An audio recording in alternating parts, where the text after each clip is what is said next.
تو آج ہمارے سلسلے کا موضوع ہے ملک شام میں آمد مصطفیٰ۔ اللہ کریم کے آخری نبی صلی اللہ تعالی علیہ وآلہ وسلم نے ملک شام کے 2 سفر کیے ہیں جن کا تذکرہ کتابوں میں ملتا ہے، اور یہ دونوں سفر تجارت کی غرض سے تھے۔ تو یوں شام میں آپ کی آمد کے یہ دونوں واقعات آج ہم سنیں گے۔ اللہ کریم کے آخری نبی محمد عربی صلی اللہ تعالی علیہ وآلہ وسلم پہلے اپنی والدہ کی کفالت میں تھے۔ ان کے دنیا سے پردہ فرمانے کے بعد آپ علیہ السلام اپنے دادا حضرت عبد المطلب رضی اللہ تعالی عنہ کی کفالت میں آئے۔ بالآخر وہ بھی دنیا سے پردہ فرما گئے۔ اس کے بعد آپ علیہ السلام کفالت و نگہداشت کے لیے اپنے چچا ابو طالب کے پاس آئے۔ اللہ کریم نے ابو طالب اور ان کی اہلیہ، ان دونوں میاں بیوی کے دلوں میں آپ علیہ السلام کی شدید محبت ڈال دی تھی کہ وہ اپنی حقیقی اولاد سے بڑھ کر ان سے زیادہ پیار اور شفقت کا مظاہرہ کرتے، حالانکہ یہ بھتیجے تھے۔ اور یہی پیار تھا کہ ابو طالب رات کو سوتے وقت حقیقی اولاد کے بجائے بھتیجے کو اپنے ساتھ سلاتے۔ آپ کے پاکیزہ کردار سے متعلق ابو طالب کی گواہی کچھ یوں ہے کہ میں نے کبھی بھی نہیں دیکھا کہ محمد بن عبداللہ صلی اللہ علیہ وسلم کسی وقت بھی کوئی جھوٹ بولے ہوں، یا کبھی کسی کو دھوکہ دیا ہو، یا کبھی کسی کو کوئی تکلیف پہنچائی ہو، یا بےہودہ لڑکوں کے پاس کھیلنے کے لیے گئے ہوں، یا کبھی کوئی خلاف تہذیب بات کی ہو۔ ہمیشہ انتہائی خوش اخلاق، نیک اطوار، نرم گفتار، بلند کردار اور اعلیٰ درجے کے پارسا اور پرہیزگار رہے۔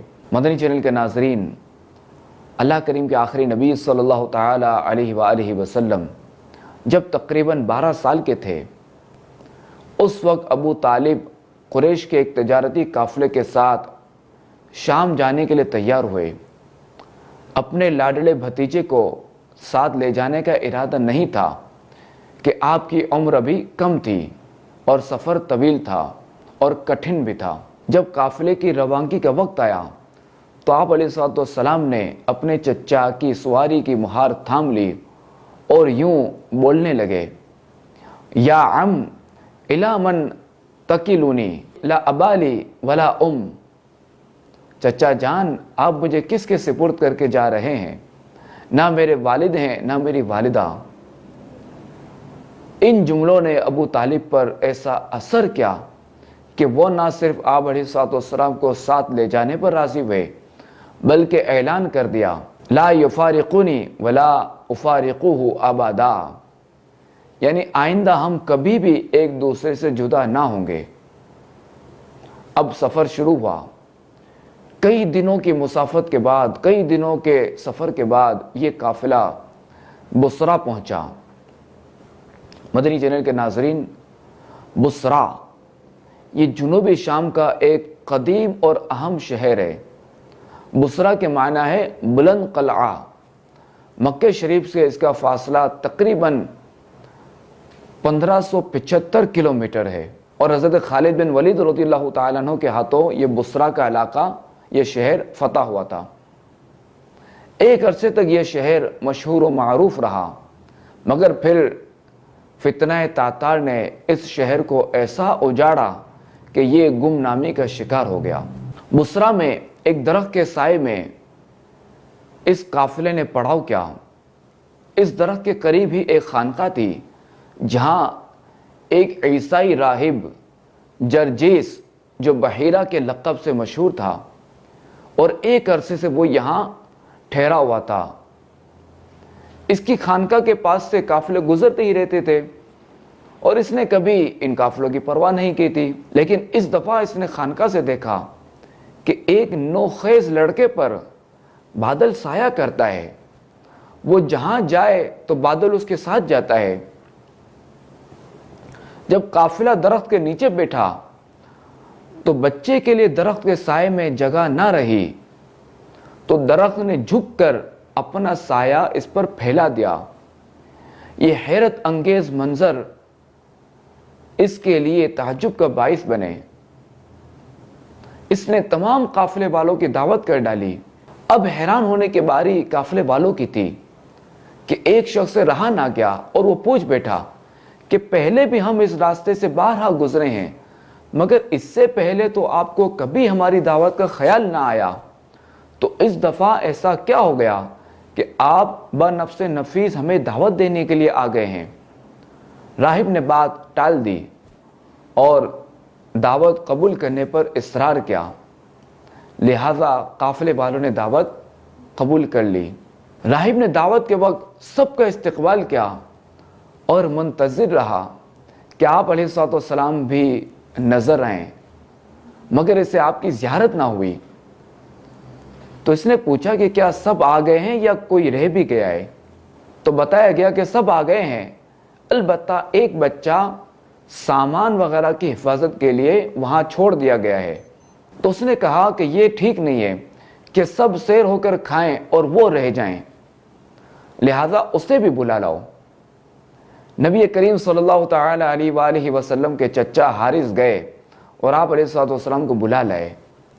جب اس نے آپ علیہ الصلوۃ والسلام کے چاند سے چہرے کی زیارت کر لی تو مطمئن ہو گیا۔ سب کو کھانا کھلا کر فارغ کر کے وہ راہب آپ کے پاس آیا اور آزمانے کے لیے لات و عزا یعنی بتوں کا واسطہ دے کر کچھ پوچھنے کی اجازت چاہی۔ آپ علیہ الصلوۃ والسلام نے اپنی صاف ستھری فطرت کے باعث شرک و کفر کے ان مرکزوں سے نفرت کا اظہار کیا۔ اب راہب نے اللہ کریم کے نام کی قسم سے پوچھنے کی کوشش کی۔ آپ علیہ الصلوۃ والسلام نے آمادگی کا اظہار فرمایا تو اس نے آپ علیہ الصلوۃ والسلام سے کچھ سوالات کیے اور توقع کے مطابق جوابات پا کر اس نے پشت اقدس سے کپڑا ہٹا کر مہر نبوت کو بغور دیکھا اور اسے چوم لیا، اور پھر ابو طالب سے یہ مکالمہ ہوا۔ راہب نے سوال کیا کہ کیا یہ بچہ آپ کا ہے؟ ابو طالب نے کہا ہاں میرا بیٹا ہے۔ راہب نے کہا یہ ہو ہی نہیں سکتا کہ ان کے والد زندہ ہوں۔ ابو طالب نے کہا ٹھیک ہے کہ یہ بیٹا یعنی میرا بھتیجا ہے۔ راہب ان کے والد کہاں ہیں؟ ابو طالب جب یہ اپنی ماں کے پیٹ میں تھے تب ہی وہ فوت ہو گئے تھے۔ راہب نے کہا ٹھیک بات کہی آپ نے۔ ان کی والدہ کہاں ہے؟ ابو طالب کچھ عرصہ ہوا وہ بھی فوت ہو گئیں۔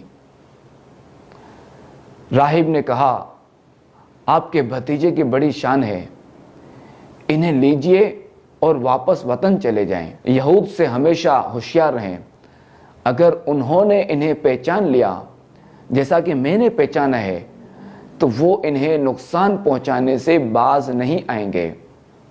اور راہب نے یہ بھی بتا دیا ھذا سید العالمین ھذا رسول رب العالمین صلی اللہ علیہ وسلم، یعنی یہ تمام جہانوں کے سردار اور تمام جہانوں کے رب کے رسول ہیں۔ اللہ کریم نے انہیں تمام جہانوں کے لیے رحمت بنا کر بھیجا ہے۔ ابو طالب نے اس پرخلوص نصیحت کو پلے باندھا اور آپ علیہ الصلوۃ والسلام واپس آ گئے۔ مدنی چینل کے ناظرین، یہ ہے نبی کریم صلی اللہ تعالی علیہ وآلہ وسلم کا پہلا سفر جو شام کی طرف ہوا۔ اسی طرح کا ایک دوسرا سفر بھی تھا جو ملک شام کی طرف ہوا۔ آئیے اب اس کی تفصیلات سنتے ہیں۔ ہم جانتے ہیں کہ قریش کا پیشہ تجارت تھا اور ان کے تجارتی قافلے موسم گرما میں شام اور موسم سرما میں یمن کا رخ کرتے تھے۔ اس دور میں ان راستوں کے آس پاس قتل و غارت گری ہوتی رہتی تھی اور قافلے لٹتے رہتے اور مسافر مارے جاتے تھے، مگر قریش بڑے امن میں رہتے تھے کہ ہر جگہ کے لوگ انہیں اہل حرم کہتے اور ان کی عزت کرتے تھے، اور یہ امن کے ساتھ تجارتیں کرتے اور ان تجارتوں سے فائدے اٹھاتے، اور مکہ مکرمہ نہ جہاں کھیتی ہے نہ معاش کے اسباب، تو وہاں مسلسل سرمایہ پہنچاتے اور خوشحالی کی زندگی گزارتے تھے۔ مکے کے جو تاجر ان سفروں میں سب سے زیادہ حصہ لیتے تھے، ان میں سر فہرست حضرت خدیجہ رضی اللہ تعالی عنہا تھیں۔ یہ کامیاب اور دولت مند تاجرہ ہونے کے ساتھ ساتھ اعلیٰ اخلاق کا پیکر جمیل تھیں۔ عفت و پاک دامنی کی وجہ سے اس دور میں بھی طاہرہ کے پاکیزہ لقب سے مشہور تھیں۔ جب تجارتی قافلہ بیرون ملک جاتا تو ان کے سامان سے لدے ہوئے اونٹ ضرور ساتھ ہوتے۔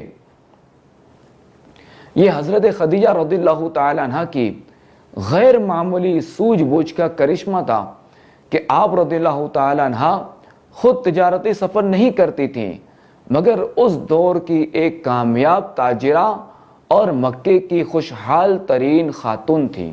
یہ وہی دن تھے جب قافلہ تجارت کے لیے مکہ مکرمہ سے شام کی طرف روانہ ہو رہا تھا اور اسی قافلے کی تیاریاں ہو رہی تھیں۔ آقا کریم صلی اللہ تعالی علیہ وآلہ وسلم کی عمر شریف تقریباً 25 سال تھی۔ آپ علیہ الصلوۃ والسلام کے چچا ابو طالب کو اس قافلے کی خبر ملی تو انہوں نے اپنے صادق و امین بھتیجے کو اس سفر پر آمادہ کرنے کی کوشش کی، راضی کرنے کی کوشش کی۔ آپ علیہ الصلوۃ والسلام نے اپنی خودداری کے سبب طالب اور سائل بننا گوارا نہ کیا اور اپنے چچا سے کہا فَلَعَلَّهَا أَن تُرْسِلَ إِلَيَّ فِي ذَلِكَ، یعنی شاید وہ خدیجہ خود ہی اس سلسلے میں مجھے بلا لیں۔ تو ابو طالب نے موقع ہاتھ سے نکلنے کے خدشے کا اظہار کیا، مگر آپ علیہ الصلوۃ والسلام نے خاموشی اختیار فرمائی۔ ادھر حضرت خدیجہ رضی اللہ تعالی عنہ تک جب آپ علیہ الصلوۃ والسلام کی امانت و صداقت کی شہرت پہنچی تو انہوں نے آپ علیہ الصلوۃ والسلام کو پیغام بھیجا کہ آپ میرا مال تجارت ملک شام لے کر جائیں، جو معاوضہ میں دوسروں کو دیتی ہوں آپ کو اس کا ڈبل دوں گی۔ آپ علیہ الصلوۃ والسلام نے یہ بات قبول فرمائی اور تجارت کا سامان اور مال لے کر ملک شام روانہ ہو گئے۔ حضرت خدیجہ رضی اللہ تعالی عنہ نے اپنا ایک غلام میسرہ بھی خدمت گزاری کے لیے ساتھ کر دیا تاکہ آپ علیہ الصلوۃ والسلام کو کسی قسم کی کوئی تکلیف نہ ہو۔ دوران سفر حضرت خدیجہ رضی اللہ تعالی عنہ کے 2 اونٹ تھک کر سست ہو گئے اور قافلے کا ساتھ دینے کے قابل نہ رہے۔ اس وقت آپ علیہ الصلوۃ والسلام قافلے کے اگلے حصے میں تھے۔ میسرہ نے آگے جا کر آپ علیہ الصلوۃ والسلام کو اس پریشانی کا بتایا۔ آپ علیہ الصلوۃ والسلام نے پیچھے آ کر سست ہو جانے والے اونٹوں کی پچھلی ٹانگوں پر اپنا مبارک ہاتھ پھیرا اور کچھ پڑھ کر دم کیا۔ اس کا اثر یہ ہوا کہ فوراً ان کی سستی دور ہو گئی اور وہ تمام اونٹوں سے زیادہ تیز رفتار ہو گئے اور اگلے حصے میں پہنچ گئے۔ چند دنوں کی مسافت کے بعد یہ قافلہ شام کے مشہور شہر بصرہ پہنچا اور وہاں مشہور راہب نستورہ کی خانقاہ کے قریب پڑاؤ کیا۔ آپ علیہ الصلوۃ والسلام ایک درخت کے پاس جا کر بیٹھے۔ راہب نے جب آپ علیہ الصلوۃ والسلام کو وہاں بیٹھا دیکھا تو اس نے میسرہ کو بلایا، کیونکہ میسرہ اس راستے پر اکثر سفر کرتا رہتا تھا تو یوں راہب اسے جانتا تھا۔ تو راہب نے میسرہ سے پوچھا یہ کون ہے جو اس درخت کے نیچے اترے ہیں؟ تو میسرہ نے جواب دیا یہ شہر مکہ کے رہنے والے ہیں، بنو ہاشم سے ان کا تعلق ہے، ان کا نام محمد ہے اور لقب امین ہے۔ تو راہب کہنے لگا سوائے نبی کے آج تک اس درخت کے نیچے کوئی نہیں اترا۔ پھر اس نے پوچھا کیا ان کی آنکھوں میں سرخی رہتی ہے؟ تو میسرہ نے جواب دیا جی ہاں ہر وقت رہتی ہے۔ یہ سن کر نستورہ کہنے لگا یہی اللہ کریم کے آخری نبی ہے، مجھے ان میں تمام وہ نشانیاں نظر آ رہی ہیں جو توریت اور زبور میں پڑھی ہیں، کاش اس وقت میں زندہ ہوں جب یہ اپنی نبوت کا اعلان فرمائیں گے۔ اگر میں زندہ رہا تو ان کی بھرپور مدد کروں گا اور ان کی خدمت میں پوری زندگی گزاروں گا۔ اے میسرہ، میں تمہیں نصیحت کرتا ہوں کہ کبھی ان سے جدا مت ہونا، ان کی خدمت کرتے رہنا، کیونکہ اللہ کریم نے انہیں نبوت کا شرف عطا فرمایا ہے۔ اب آپ علیہ الصلوۃ والسلام نے وہاں اپنا مال بیچا اور اتنا نفع کمایا کہ اس سے پہلے کبھی اتنا نفع نہیں ہوا تھا۔ یہ دیکھ کر میسرہ حیران رہ گیا اور بے اختیار بول پڑا کہ میں برسوں سے اپنی مالکہ کے لیے تجارت کر رہا ہوں مگر آج تک اتنا نفع نہیں ہوا۔ اب آپ علیہ الصلوۃ والسلام تجارتی سفر سے کامیاب و کامرانی کے ساتھ لوٹے اور میسرہ نے اس سفر میں آپ علیہ الصلوۃ والسلام کی یہ برکتیں اپنی آنکھوں سے دیکھیں کہ دھوپ میں بادلوں کا آپ پر سایہ کیے رہنا، بیمار و سست پڑ جانے والے اونٹوں کا آپ کے ہاتھوں سے شفا پا جانا، نستورہ راہب کا آپ پر فدا ہو جانا، بازار شام میں ایک اجنبی شخص کا آپ علیہ الصلوۃ والسلام کے نبی ہونے کی پیشن گوئی کرنا، توقع اور اندازوں کے برخلاف اب تک کا سب سے زیادہ نفع حاصل ہونا۔ ان وجوہات کی بنا پر اللہ کریم نے میسرہ کے دل میں آپ علیہ الصلوۃ والسلام کی ایسی محبت ڈال دی کہ ایسے لگتا تھا کہ جیسے میسرہ خود آپ کا غلام ہو۔ آپ علیہ الصلوۃ والسلام کی شرافت، نیکی، سچائی، ایمانداری اور خوش اخلاقی وغیرہ جیسی نیک صفات نے بھی محبت کی تعمیر میں اپنا کردار ادا کیا ہوگا۔ واپسی پر میسرہ نے آپ کو مکہ مکرمہ پہلے اور اکیلے پہنچنے کا مشورہ دیا تاکہ آپ خود حضرت خدیجہ رضی اللہ تعالی عنہا کو اس عظیم نفع کے بارے میں بتائیں۔ جب آپ علیہ الصلوۃ والسلام مکہ مکرمہ میں داخل ہوئے تو اس وقت حضرت بی بی خدیجہ رضی اللہ تعالی عنہا مکان کی چھت پر بیٹھی تھیں۔ انہوں نے یہ منظر دیکھا کہ دو فرشتے آپ پر دھوپ سے سایہ کیے ہوئے ہیں۔ اتنے میں آپ علیہ الصلوۃ والسلام تشریف لائے اور حضرت خدیجہ رضی اللہ تعالی عنہا کو بتایا کہ اس دفعہ نفع اس سے دگنا ہے جو پہلے حاصل ہوتا تھا۔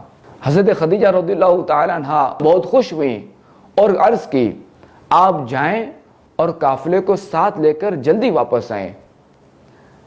دراصل اس سے حضرت خدیجہ رضی اللہ تعالی عنہا کو یہ تصدیق کرنا تھی کہ وہ آپ ہی ہیں کہ جنہیں تھوڑی دیر پہلے نرالی شان کے ساتھ دیکھا تھا، یعنی جو دو فرشتے جو وہ دھوپ سے سایہ کیے ہوئے تھے۔ جب آپ علیہ الصلوۃ والسلام روانہ ہوئے تو حضرت خدیجہ رضی اللہ تعالی عنہا جلدی سے اوپر جا کر اس نظارے سے لطف اندوز ہونے لگی کہ فرشتے سایہ کر رہے ہیں۔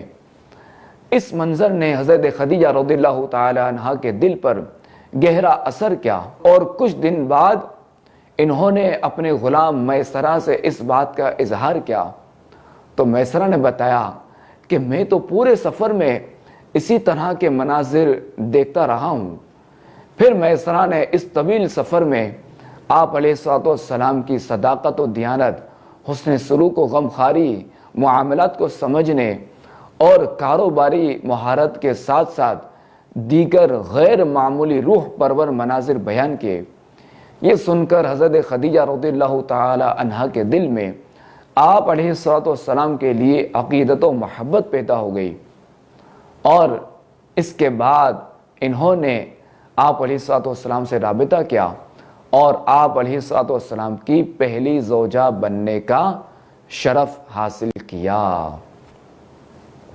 صلو علی الحبیب صلی اللہ علی محمد صلی اللہ علیہ وآلہ وسلم۔ اللہ تبارک و تعالی سے دعا ہے کہ اللہ کریم ہمیں بھی اپنے آخری نبی صلی اللہ تعالی علیہ وآلہ وسلم کی سیرت پر چلتے ہوئے ہمیں سچ بولنے کی توفیق عطا فرمائے، ہمیں اچھے طریقے سے اسلامی تعلیمات کے مطابق کاروبار کرنے کی توفیق عطا فرمائے۔